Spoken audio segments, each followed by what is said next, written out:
আজকে মহাস্তা নামে একটা মাছ কিনেছি বুঝছেন, জালেরা এত খারাপ বাড়ি, এই দোকানের যাচ্ছি ওরা কত ওই মাছ পচা, ওটিকে তুমি কত ওই মাছ ওজনে কম দেয়।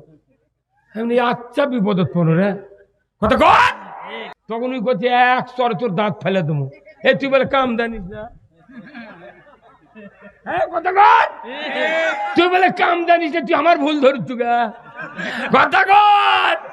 আমাকে দেশের মানুষের অবস্থা আগে তো তাই, আমরা ইসলাম কায়েম করে যাচ্ছি আর মৌলবীরা করছে আমরা কাম জানিস না, তুই তো উঠি ভোট দাঁড়া তো গা।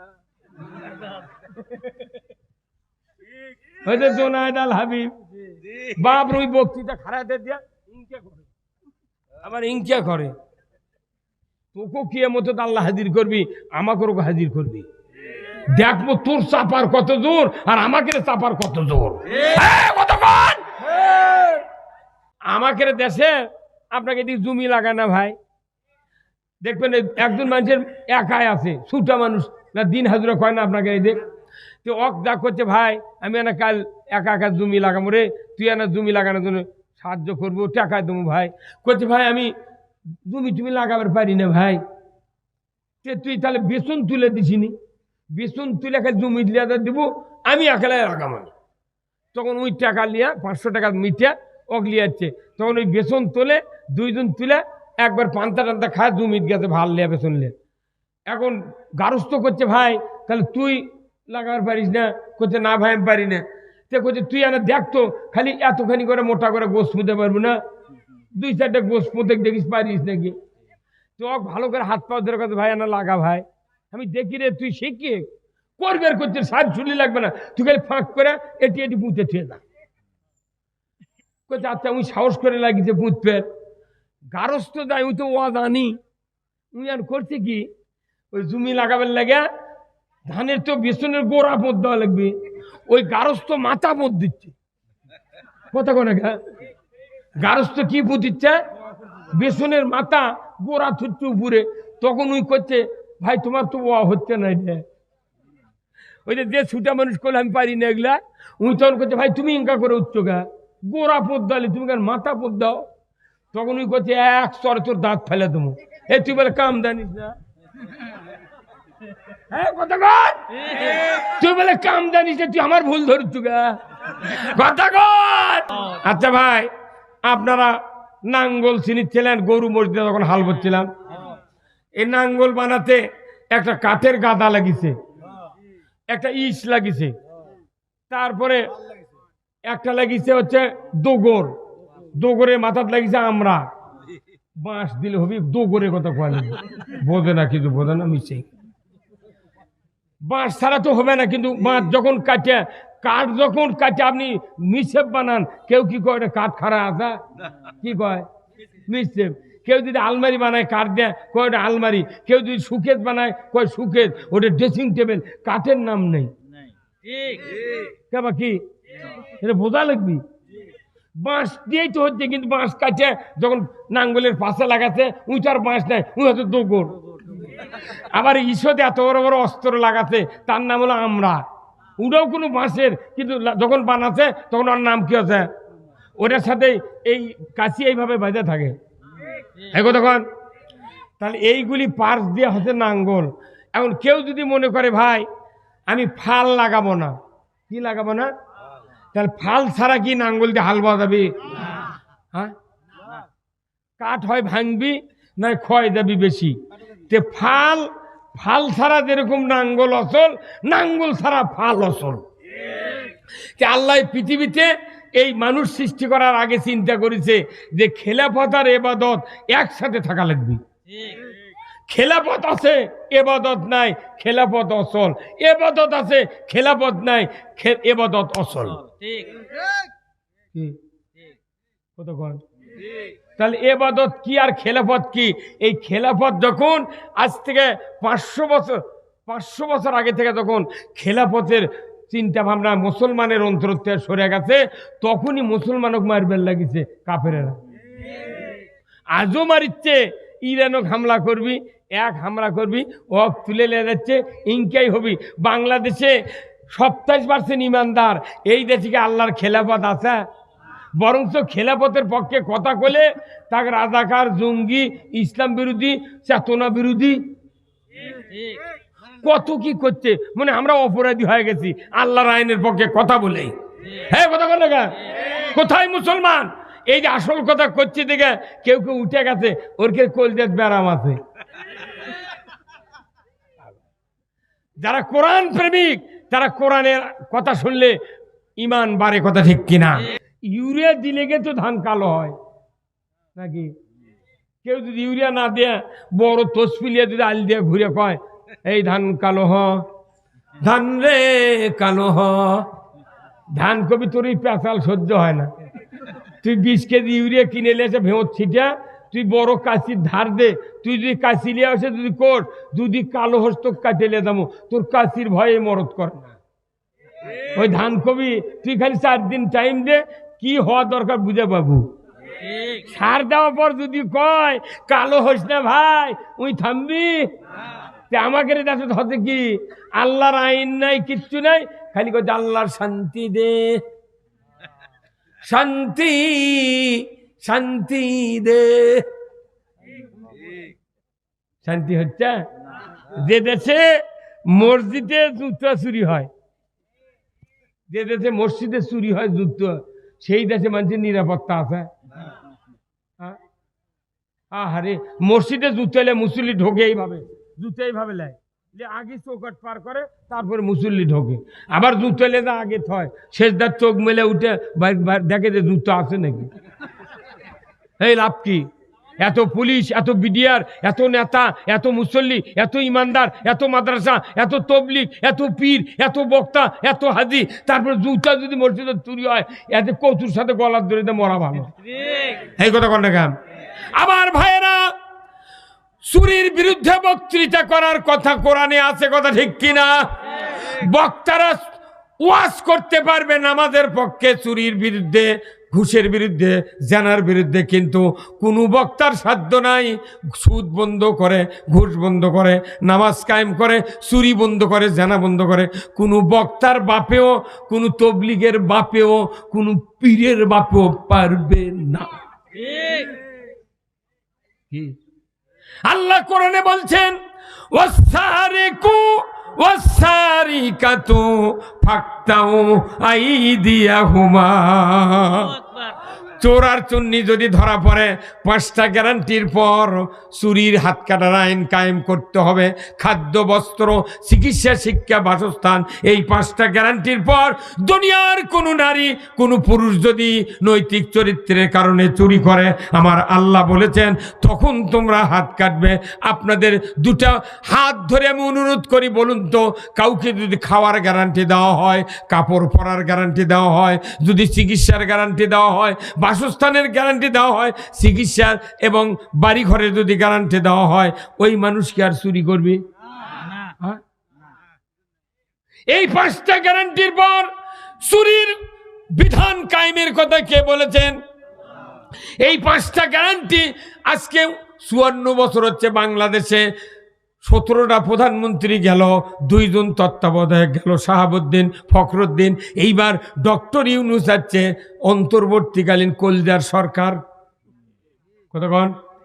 এই 20 জন প্রধানমন্ত্রী শাসক দেখলাম এই জীবনে, কিন্তু একটা সরকার নামাজ কায়েম করা তো দূরের কথা, চুরি বন্ধ করতে পারে নাই। আমাকে মসজিদত কয়, হুজুর এনা বক্তৃতা দেন চুরির বিরুদ্ধে, যাতে চুরি টুরি না হয়। তখন ইমাম সাহেব মেহরাবে বসে থেকে বলে, চুরি করবেন না, চুরি করবেন না। ওই মসজিদে সরোজ উম্মাত যায়, ওরা তখন কয়, সুযোগ পালে হুজুরের বাড়িও ছাড়ব না। আল্লাহর নবী বলেছে, একটা আইন যদি 5 মিনিটে কায়েম করো, তাহলে কোটি কোটি বছর বক্তৃতার চেয়ে বেশি উপকার হবে। চুরি বন্ধ হলে আওয়ামী লীগেরও সুবিধা, বিএনপির সুবিধা, জামাতের সুবিধা, তবলিগের সুবিধা, হিন্দুর সুবিধা, হাজির সুবিধা, বক্তাগিরির সুবিধা। এই চুরির আইন কেউ কায়েম করে না, ওরা জানে আমি যদি কায়েম করি পইলে হাত আমারই কাটছে। জেনা বন্ধ করার হুকুম আমার আল্লাহ বলেছেন। জানা যারা করে বিবাহিত পুরুষ, বিবাহিতা নারী যদি জানা করে ধরা পড়ে, আল্লাহ বলেছেন তার কোমর মাটির ভেতর গেড়ে দাও, পুরুষের মহিলার সিনাপন্ত গেড়ে দাও, আদলা পিকেটির দিয়া আল্লাহর আইনে বয়তুল মোকাররমের উত্তর গেটে যদি একটা বিচার দেখানো হতো, বিটিভি, এনটিভি, এসিটিভি 21, 24, 71, 75, 76 যুগান্তর চ্যানেলে যদি দেখানো হতো, আল্লাহর ইজ্জতের কসম, চুরি করা জানা করা তো দূরের কথা, যুবক যুবতী, ছাত্র ছাত্রী, প্রেমিক প্রেমিকা, বুড়া বুড়ি, নেতা নেত্রী জানা করা তো দূরের কথা, 6 মাসে টাচ মোবাইল খুঁজলে মিস কল খুঁজে পাওয়া যেত না। বিয়ার ফরজ হলো দুটা, এক নম্বর হলো মোহরানা পরিশোধ করিতে হইবে, আর ইজাব কবুল করতে হবে মোল্লা আর সাক্ষীর সামনে। তাহলে এটা হচ্ছে ফরজ। আপনি খালি হুন্ডার লোভে আর জমির লোভে বিয়ে করে যাওয়া করছেন, কবুল আলহামদুলিল্লাহ, কিন্তু আপনি যে মোহরানা শোধ করলেন না। যে মেয়েটা কবুল বললো তার বাপ বেঁচে আছে, এই বাপ যদি কুরবানির হাটে একটা গরু লিয়ে দেয়, এ আপনাকে বটতলির হাট নাই? এই বটতলি কোন দুনের ওটি পারছে, এই বটতলি হাট গরু লিয়ে গেছে, 1.5 লাখ টাকা দাম মিটিছে, গরু যাই কিনেছে, তাই বলেছে ভাই 50,000 টাকা দিলাম আজকে, যখন আপনার 1 লাখ টাকা দরকার তখন আমার বাড়ির থেকে আনবেন। ওই গরু বাকি দিবি ওই মেয়ের বাপ, একটা খাসি বাকি দিবি, একটা ভেড়া। তাহলে তুই একটা গরু, একটা খাসি, একটা ভেড়া বাকি দিলু না? তুই আমান একটা মেয়ে চল, জান্নাতি নিয়ামত, এতবার দেবো জান্নাতি নিয়ামত, পৃথিবীর জমিন নয়, জান্নাতের ভেতর আদম আলাইহিস সালাম একা একা থাকতে পারে নাই। এই জান্নাতি নিয়ামত তুই কোন বাপ বাটপার, তুই গরু বাকি দিলু না, খাসি বাকি দিলু না, ভেড়া বাকি দিলু না, তুই বিটিক বাকি দিলু গা?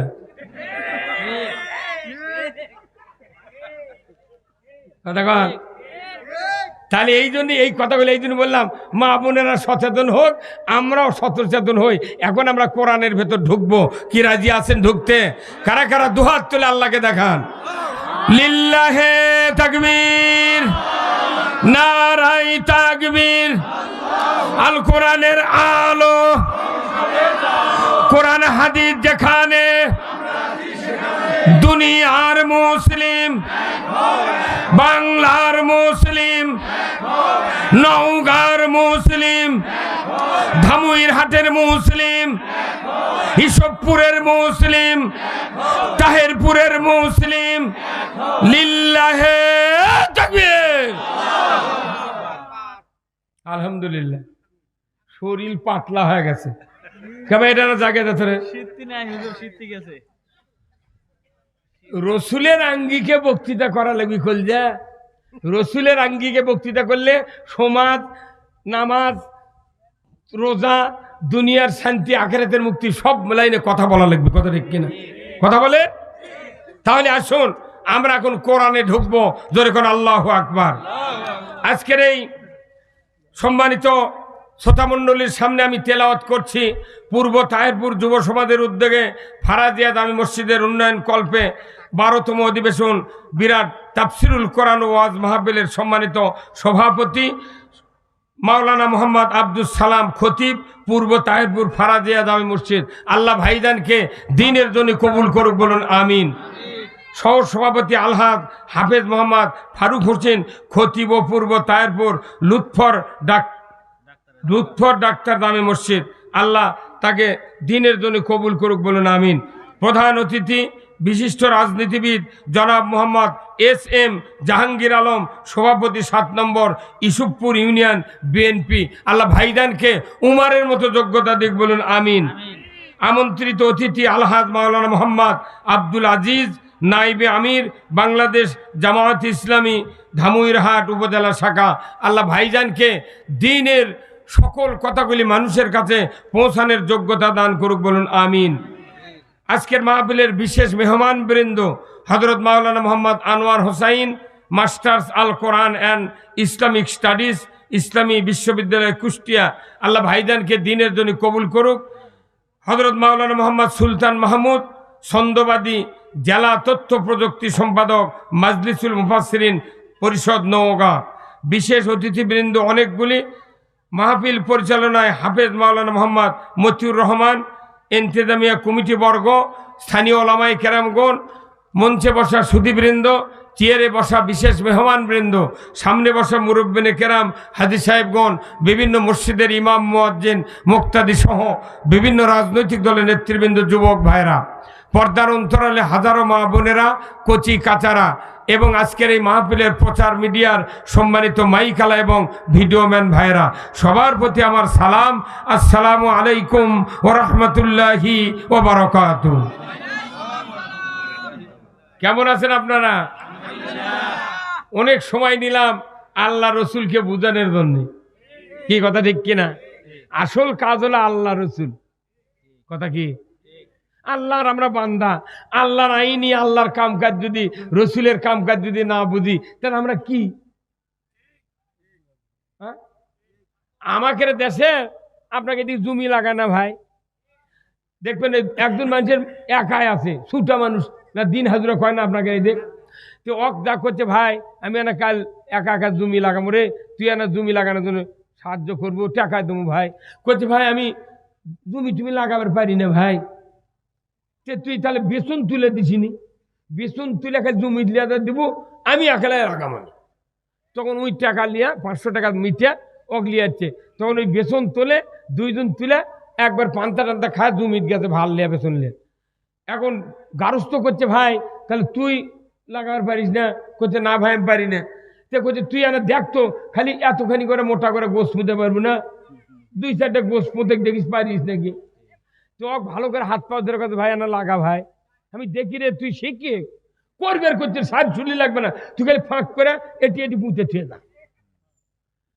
করছে, আচ্ছা উনি সাহস করে লাগিয়েছে পুঁতবে। গারস্থ যায়, ওই তো ও জানি উনি আর করছে কি, ওই জমি লাগাবার লাগে ধানের তো বেসনের গোড়া পথ দেওয়া লাগবে, ওই গারস্থ মাথা পথ দিচ্ছে। কথা কোন গারস্থ কি পুঁতিচ্ছে? বেসনের মাথা গোড়া থুচ্ছে উপরে। তখন ওই করছে, ভাই তোমার তো ও হচ্ছে না, ওই যে ছুটা মানুষ করলে আমি পারি না এগুলা। উনি তখন করছে, ভাই তুমি ইনকা করে উচ্চ গা, গোড়া পথ দালে তুমি কেন মাথা পথ দাও? তখন ওই করছে, এক স্তরে তোর দাঁত ফেলে দেবো। এ তুই বলে কাম জানিস না? কথা কর, তুই বলে কাম জানিস না, তুই আমার ভুল ধরছ গা। কথা কর, আমাদের দেশের মানুষের অবস্থা আগে তো তাই।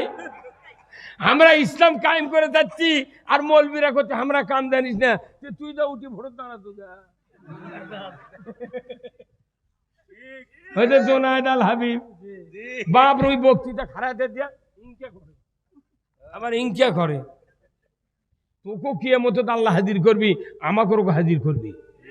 দেখবো তোর চাপার কত জোর আর আমাকে চাপার কত জোর।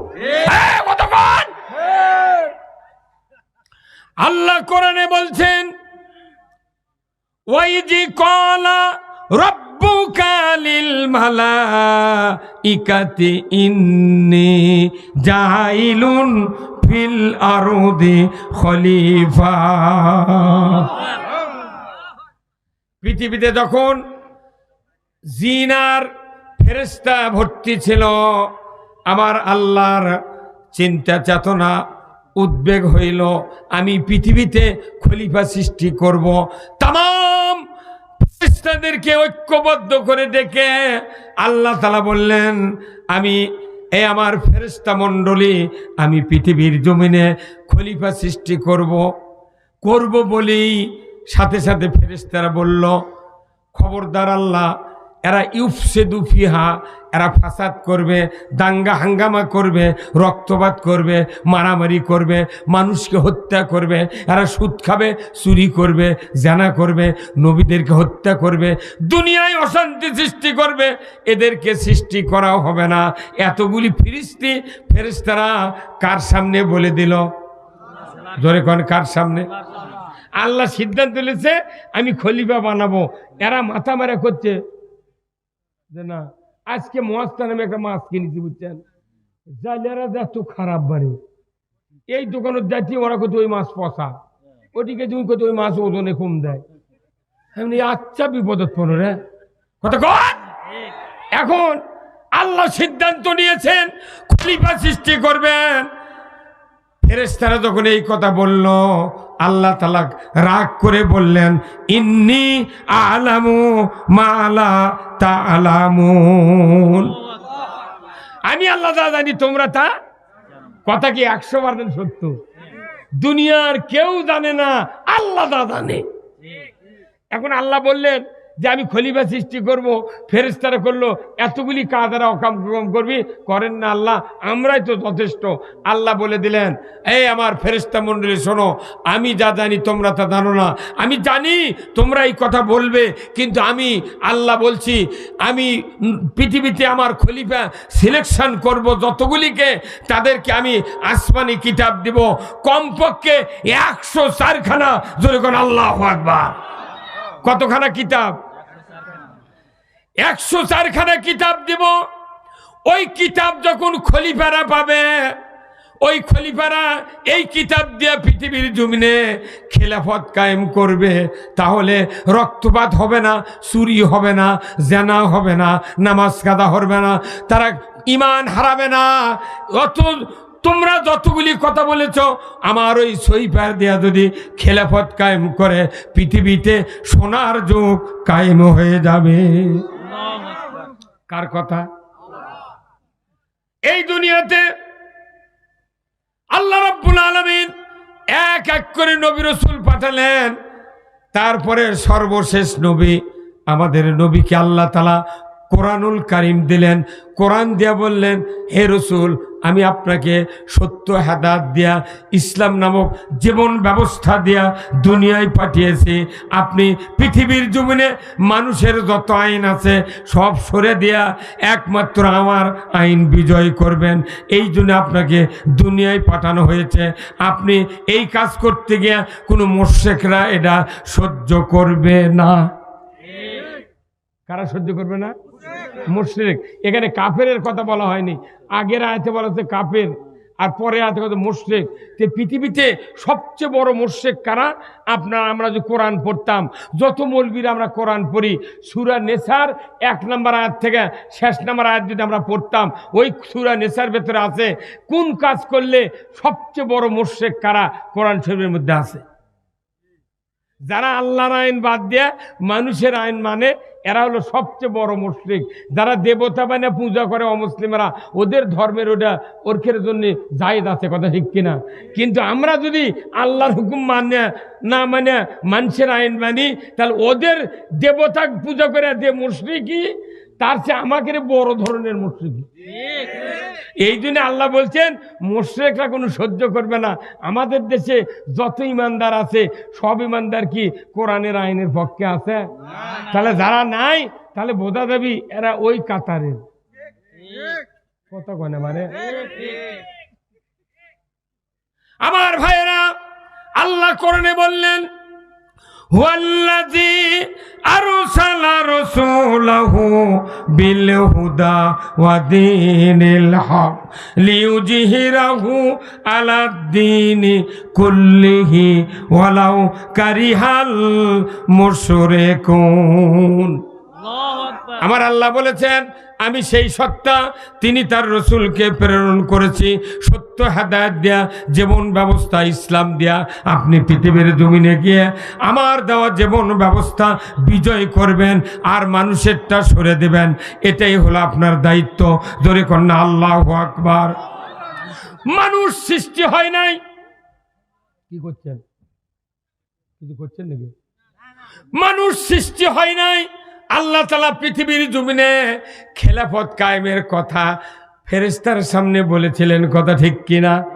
তাহলে আল্লাহর মানব সৃষ্টির উদ্দেশ্য খেলাফত।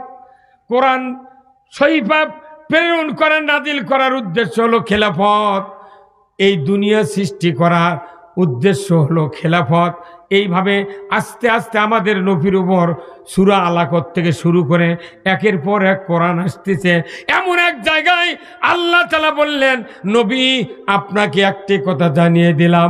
কথাটা হলো কি, ওয়ামা খলাকতুল জিন্না ওয়াল ইনসা ইল্লা লিয়াবুদুন।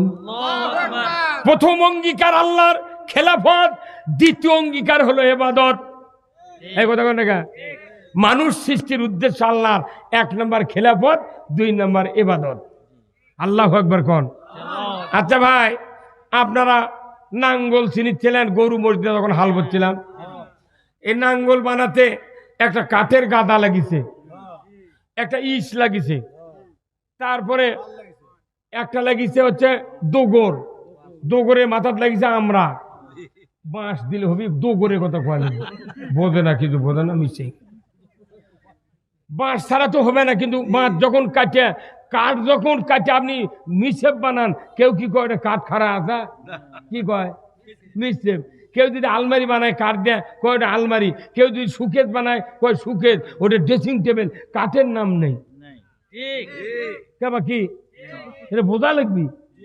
বাঁশ দিয়েই তো হচ্ছে, কিন্তু বাঁশ কাটে যখন নাঙ্গলের পাশে লাগাচ্ছে, উই তো আর বাঁশ নাই, উই হচ্ছে দোগর। আবার ঈশ্বরে এত বড় বড় অস্ত্র লাগাচ্ছে, তার নাম হলো আমরা। ওটাও কোনো বাঁশের, কিন্তু যখন বানাচ্ছে তখন ওর নাম কি আছে, ওটার সাথে এই কাশি এইভাবে বাজে থাকে। তখন তাহলে এইগুলি পার্স দিয়ে হচ্ছে নাঙ্গল। এখন কেউ যদি মনে করে ভাই আমি ফাল লাগাবো না, কি লাগাবো না, তাহলে ফাল ছাড়া কি নাঙ্গল দিয়ে হাল বাওয়া যাবি? হ্যাঁ, কাঠ হয় ভাঙবি, না ক্ষয় যাবি বেশি। তে ফাল, ফাল ছাড়া যেরকম নাঙ্গল অচল, নাঙ্গল ছাড়া ফাল অচল। আল্লাহ পৃথিবীতে এই মানুষ সৃষ্টি করার আগে চিন্তা করেছে যে খেলাফত আর ইবাদত একসাথে থাকা লাগবে। খেলাফত আছে ইবাদত নাই, খেলাফত অচল। ইবাদত আছে খেলাফত নাই, ইবাদত অচল। তাহলে ইবাদত কি আর খেলাফত কি? এই খেলাফত যখন আজ থেকে 500 বছর আগে থেকে যখন খেলাফতের চিন্তা ভাবনা মুসলমানের অন্তর থেকে সরে গেছে, তখনই মুসলমানক মারবেন লাগিছে কাফেরেরা। আজও মারিচ্ছে, ইরানক হামলা করবি, এক হামলা করবি, ও তুলে নিয়ে যাচ্ছে, ইনকাই হবি। বাংলাদেশে 27% ইমানদার, এই দেশে কি আল্লাহর খেলাফত আছে? বরঞ্চ খেলাফতের পক্ষে কথা বলে তাকে রাজাকার, জঙ্গি, ইসলাম বিরোধী, চেতনা বিরোধী কত কি করছে। মানে আমরা অপরাধী হয়ে গেছি আল্লাহর আইনের পক্ষে কথা বলে। হ্যাঁ, কথা বলে না? কোথায় মুসলমান? এই যে আসল কথা করছে দেখে কেউ কেউ উঠে গেছে, ওর কে কলজাত ব্যারাম আছে। যারা কোরআন প্রেমিক, তারা কোরআনের কথা শুনলে ইমান বাড়ে, কথা ঠিক কিনা? ইন্নামাল মুমিনুনা আল্লাযীনা ইযা যুকিরাল্লাহ ওয়াজিলাত কুলুবুহুম ওয়া ইযা তুলিয়াত আলাইহিম আয়াতুহু জাদাতহুম ঈমানাও ওয়া আলা রাব্বিহিম ইয়াতাওয়াক্কালুন। আমার আল্লাহ বলেছেন, নিশ্চয়ই যারা মুমিন তাদের সামনে আল্লাহর নাম উচ্চারণ করলে ওয়াজিলাত কুলুবুহুম, অন্তর থরথর করে কেঁপে ওঠে। এমন মুমিনের সামনে যদি কোরআনের আয়াত তেলাওয়াত করে বোঝানো হয়, সে তখন মনে মনে চিন্তা করে আজ থেকে আর আল্লাহ বিরোধী কাজ করব না, সিদ্ধান্ত নিতে থাকে। আল্লাহ তাআলা ওই সুযোগে ওই মুমিনের অন্তরে ঈমানকে বাড়িয়ে দেয়। ঈমান বাড়ার একমাত্র ঔষধ হলো কি? কোরআন যারা শুনবে, পড়বে, বুঝবে, তাদের ঈমান বাড়বে। আর যারা পড়বে না, বুঝবে না, ঈমান তার বাড়তে পারে না। ইউরিয়া দিলে গে তো ধান কালো হয় নাকি? কেউ যদি ইউরিয়া না দেয়, বড় তসপিলিয়া যদি আল দিয়ে ঘুরে কয় এই ধান কালো হ, ধান রে কালো হ, ধান কবি তোর এই পেঁচাল সহ্য হয় না। তুই 20 কেজি ইউরিয়া কিনে নিয়েছে ভেঁত ছিটা, তুই বড় কাশির ধার দে, তুই যদি কাশি লিয়ে আসে যদি কর, যদি কালো হস্ত কাটেলে দামো, তোর কাশির ভয়ে মরদ করে না। ওই ধান কবি তুই খালি 4 দিন টাইম দে, কি হওয়া দরকার বুঝে বাবু। সার দেওয়ার পর যদি কয় কালো হস না ভাই, ওই থামবি? আমাকে হতে কি আল্লাহর আইন নাই, কিচ্ছু নাই, খালি কয় আল্লাহর শান্তি দে, শান্তি শান্তি দে। শান্তি হচ্ছে যে দেশে মসজিদে জুতা চুরি হয়, যে দেশে মসজিদে চুরি হয় যুদ্ধ হয়, সেই দেশে মানুষের নিরাপত্তা আছে? আরে মসজিদে জুতো এলে মুসল্লি ঢোকে এইভাবে, জুতো এইভাবে লেয়, যে আগে চৌকাট পার করে তারপরে মুসল্লি ঢোকে। আবার জুতো এলে না আগে থয়, শেষদার চোখ মেলে উঠে দেখে যে জুতো আছে নাকি। এই লাভ কি? এত পুলিশ, এত বিডিআর, এত নেতা, এত মুসল্লি, এত ইমানদার, এত মাদ্রাসা, এত তবলিগ, এত পীর, এত বক্তা, এত হাজি, তারপর জুতা যদি মসজিদে চুরি হয়, এতে কচুর সাথে গলার দড়িতে মরা ভালো। এই কথা কন না কেন? আমার ভাইয়েরা, চুরির বিরুদ্ধে বক্তৃতা করার কথা কোরআনে আছে, কথা ঠিক কিনা? বক্তারা ওয়াজ করতে পারবে নামাজের পক্ষে, চুরির বিরুদ্ধে, ঘুষের বিরুদ্ধে, জেনার বিরুদ্ধে, কিন্তু কোনো বক্তার সাধ্য নাই সুদ বন্ধ করে, ঘুষ বন্ধ করে, নামাজ কায়েম করে, চুরি বন্ধ করে, জেনা বন্ধ করে। কোনো বক্তার বাপেও, কোনো তবলিগের বাপেও, কোনো পীরের বাপেও পারবে না। আল্লাহ কোরআনে বলছেন, ওয়াসারিকু ওয়াসারিকাতু ফাকতাউ আইদিয়াহুমা। চোর আর চুন্নি যদি ধরা পড়ে, 5টা গ্যারান্টির পর চুরির হাত কাটার আইন কায়েম করতে হবে। খাদ্য, বস্ত্র, চিকিৎসা, শিক্ষা, বাসস্থান, এই 5টা গ্যারান্টির পর দুনিয়ার কোনো নারী, কোনো পুরুষ যদি নৈতিক চরিত্রের কারণে চুরি করে, আমার আল্লাহ বলেছেন তখন তোমরা হাত কাটবে। আপনাদের 2টা হাত ধরে আমি অনুরোধ করি, বলুন তো, কাউকে যদি খাওয়ার গ্যারান্টি দেওয়া হয়, কাপড় পরার গ্যারান্টি দেওয়া হয়, যদি চিকিৎসার গ্যারান্টি দেওয়া হয়, বাসস্থানের গ্যারান্টি দেওয়া হয়, চিকিৎসার এবং বাড়ি ঘরে যদি গ্যারান্টি দেওয়া হয়, ওই মানুষ কি আর চুরি করবে? এই 5টা গ্যারান্টির পর চুরির বিধান কায়েমের কথা কে বলেছেন? এই 5টা গ্যারান্টি আজকে 54 বছর হচ্ছে বাংলাদেশে। 17টা প্রধানমন্ত্রী গেল, 2 জন তত্ত্বাবধায়ক গেল, শাহাবুদ্দিন, ফখরুদ্দিন, এইবার ডক্টর ইউনূস আছে অন্তর্বর্তীকালীন কলজার সরকার। কতক্ষণ? এই 20 জন প্রধানমন্ত্রী শাসক দেখলাম এই জীবনে, কিন্তু একটা সরকার নামাজ কায়েম করা তো দূরের কথা, চুরি বন্ধ করতে পারে নাই। আমাকে মসজিদত কয়, হুজুর এনে বক্তৃতা দেন চুরির বিরুদ্ধে, যাতে চুরি টুরি না হয়। তখন ইমাম সাহেব মেহরাবে বসে থেকে বলে, চুরি করবেন না, চুরি করবেন না। ওই মসজিদে চোর উম্মাত যায়, ওরা তখন কয়, সুযোগ পালে হুজুরের বাড়িও ছাড়ব না। আল্লাহর নবী বলেছে, একটা আইন যদি 5 মিনিটে কায়েম করো, তাহলে কোটি কোটি বৎসর বক্তৃতার চেয়ে বেশি উপকার হবে। চুরি বন্ধ হলে আওয়ামী লীগেরও সুবিধা, বিএনপির সুবিধা, জামাতের সুবিধা, তবলিগের সুবিধা, হিন্দুর সুবিধা, হাজির সুবিধা, বক্তাকের সুবিধা। এই চুরির আইন কেন কায়েম করে না? ওরা জানে আমি যদি কায়েম করি, পইলে হাত আমারই কাটবে। জানা বন্ধ করার হুকুম আমার আল্লাহ বলেছেন। জানা যারা করে, বিবাহিত পুরুষ, বিবাহিতা নারী যদি জানা করে ধরা পড়ে, আল্লাহ বলেছেন তার কোমর মাটির ভেতর গেড়ে দাও, পুরুষের মহিলার সিনাপন্ত গেড়ে দাও, আদলা পিকেটির দিয়া।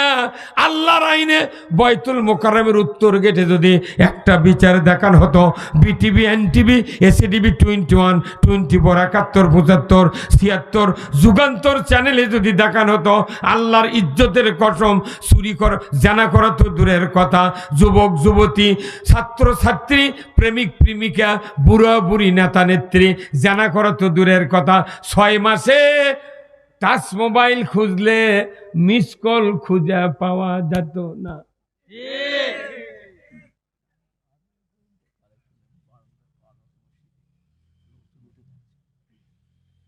দ্বিতীয় বছর দেখাশন করেন না, লোক থাকে না গা, তারও আগে করলেন না আপনি। কথা বুঝতে পারছেন? নামাজ আছে বাংলাদেশের নামাজি বেশি না বেনামাজি? বেনামাজি বাড়িতে এত সভা করে কি লাভ? বরঞ্চ আইন যদি সরকার করে, এই সরকারক দায়িত্ব দিয়েছে আল্লাহ, ওয়ালিল্লাহি আকিবাতুল উমুর। আমি আল্লাহর পক্ষ থেকে বড় ধরনের একটা আদেশ দিলাম সরকারকে, তুমি ক্ষমতায় যদি মুসলমান হও তাহলে তুমি 4টা আইন চালু করবে, নামাজ কায়েম করবে, যাকাত আদায় করবে, ন্যায়ের আদেশ চালু করবে, অন্যায় বারণ করবে। এই 4 আইন ছাড়া পৃথিবীতে নামাজ কায়েম হবে না, যাকাত আদায় হবে না, অন্যায় বন্ধ হবে না, ন্যায় চালু হবে না। কার কথা? তা আল্লাহর থেকে আমরা কি বুদ্ধিমান বেশি? এই জন্য আসুন, এই মসজিদের উদ্যোগে আজকের এই কোরআনের মাহফিল, আমি আপনাদেরকে বলছি যে যারা আল্লাহর ঘরকে ভালোবাসেন, আমার আল্লাহ বলেছেন যে মসজিদ হলো আমার ঘর। আল্লাহ বাইতুল্লাহ বলেছেন, মক্কার ঘরের নাম কি? বাইতুল্লাহ। আমাদের ওই ঘরের ব্রাঞ্চ হলো আমাদের ঘর। আল্লাহ রাসূল বলছেন, মান বানা মসজিদান বানা আল্লাহু লাহু বাইতান ফিল জান্নাহ। আল্লাহর এই ঘর কিয়ামত পর্যন্ত কায়েম থাক। আপনারা কি চান? কারা কারা চান? দুহাত তুলে আল্লাহকে দেখান, লিল্লাহে তাকবীর। ভাইজানেরা, যারা চান, আমি আপনাদেরকে অনুরোধ করব, আল্লাহর বান্দারা যার যা পকেটে